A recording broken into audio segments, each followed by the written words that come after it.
Hey, what's up? John Sonmez from simpleprogrammer.com.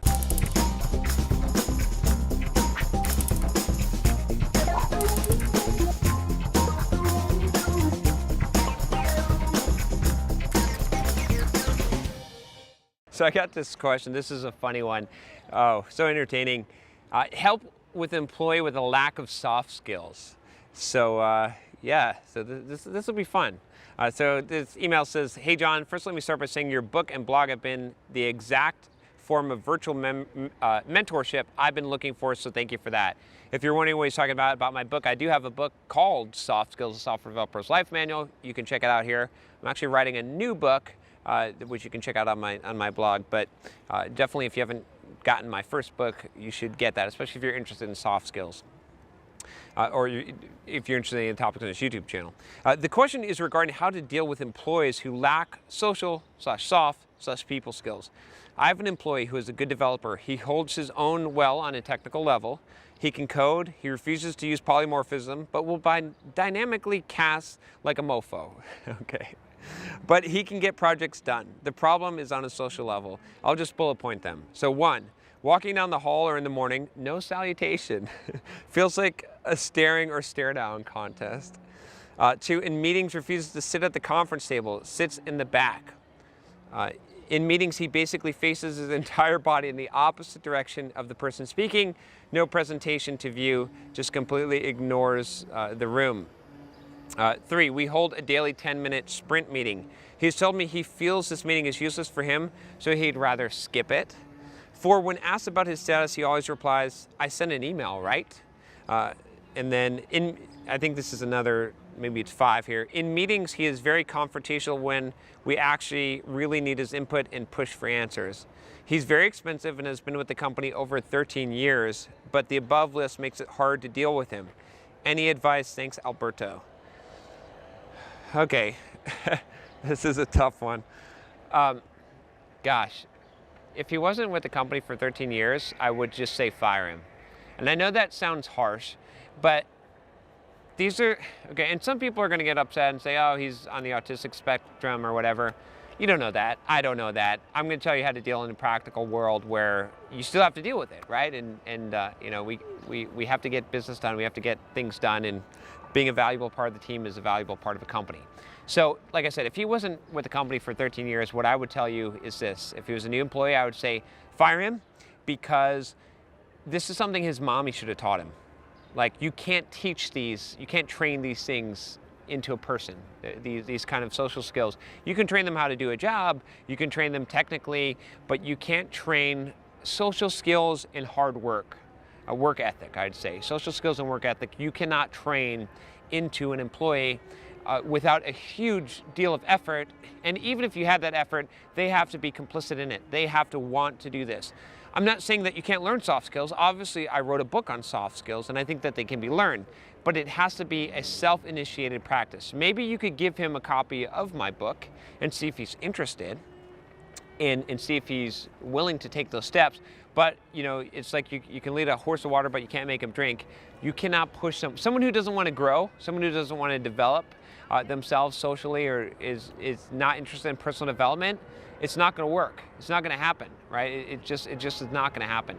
So I don't think you can really do this. Now, if you talk to this gentleman and you say, hey, you know, in fact, send him the same email you sent me. Bring it out and say, look, I'm gonna be honest with you, dude. Like, you're a good developer, really like you here at the company, but this is the real issues that I see that you have. I would like to help you address them. Are you interested? You can say no if you want. If he says, you know what, I didn't realize that it's being perceived that way. This is really important to me. Oh gosh, could you please help me? I have social anxiety. Like, it's hard for me to go to work and socialize with people, and I'd really like to solve this problem. I just didn't know there was ever a solution for it. Great. Give him my soft skills book, mentor him, coach him on it, you know, if he's enthusiastic.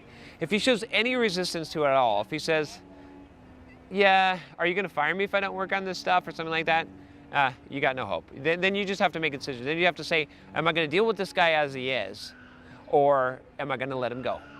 Because you are not going to motivate someone to self-motivation, right? Self-motivation is intrinsically a trait that someone has or they don't. What you're testing for is to see if he has self-motivation and he just doesn't have a solution, he doesn't know how to develop these things, or he's unaware of his circumstances. There's no way he's not unaware of his circumstances. He's aware. He just views it through a different lens. You view it as him being socially awkward and being combative and just not getting along with people. He views it through the lens of he's scared of people. He doesn't know how to interact with them. He doesn't like being in social environments, and he has difficulties, and he has self-confidence. He's viewing a totally different lens. So if he wants to work on those problems, you can probably help him because he's been with the company for 13 years and see how that works. You probably only have like a 20% success rate, right? Most people who try to change fail. I'll tell you this, again, I don't mean to be pessimistic because I'm a very optimistic person, but most people who try to change fail. I'm hoping that you who are watching this channel, that you're the 20% of people that want to change, that succeed, that actually pursue things and actually develop themselves. But you have to realize that this is, it's probably a lost cause. It's probably really difficult, especially if this guy's been like this for 13 years and hasn't shown any progress. It's very unlikely that he's going to change. Like I said, I know it's kind of harsh. If he was a new employee, like I said, I would fire him because it's just not worth the investment. You're going to have to make a huge investment, and it's probably not going to pay off. And if he's not willing, then there's no way it's going to pay off. Since he is with you for 13 years, like I said, have the conversation with him, be blunt, be frank with him, do it in a tactful way, explain to him what the situation is, how he's perceived, give him something, explain to him how developing these skills would help him in his career and make things better for him. Look for the fears that he has that you can help him overcome and see if he's interested. If he's not, then just make the decision. Say, I'm either canning this guy or am I dealing with him?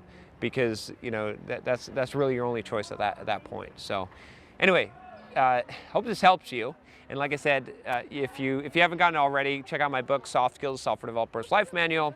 It has more than just the social skills. It's all I define soft skills as anything that's a non-technical skill, which includes finance and fitness and mentality and mindset and all that stuff, career development, all these things. So anyway, if you like this video, I have a request for you, which is to click that subscribe button. And especially if you have problems with some of the things that I described here, if you consider yourself to lack some of the soft skills, I have a lot of videos that can help you. So definitely subscribe to the video or to the channel, and you'll get plenty of videos on those topics. Anyway, if you like this video and you are subscribed, click the thumbs up. Give me a thumbs up. I would appreciate it. Or share it with someone who could use this advice. I'll talk to you next time. Take care.